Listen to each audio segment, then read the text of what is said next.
Fala galera, beleza? Professor Gusta de Biologia e hoje é com muito orgulho e felicidade que eu convido um grande amigo meu do pagode para cantar uma paródia sobre transportes de membrana. Chega mais, Xande, confere aí!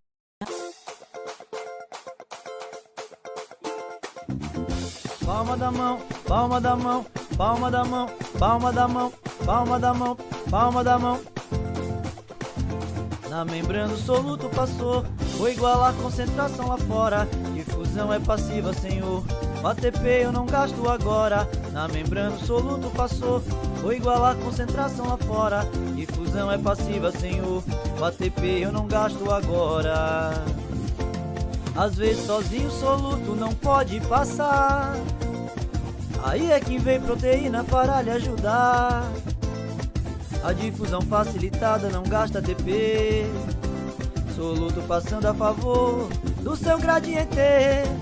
É hora de osmose, o solvente é quem vai passar. O meio hipertônico é aquele que a água puxar. Na osmose é preciso aprender, célula cheia está turgida. Plasmólise é quando ela começar a murchar. Mas não se esqueça, é importante, a bomba é de sódio e potássio agora. Gasto ATP para o sódio expulsar e o potássio retornar. Mas não se esqueça, é importante, a bomba é de sódio e potássio agora. Gasto ATP para o sódio expulsar e o potássio retornar.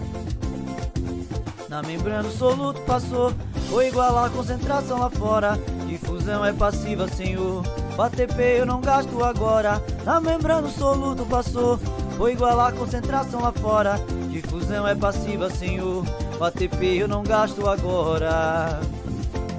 Às vezes sozinho o soluto não pode passar, aí é que vem proteína para lhe ajudar.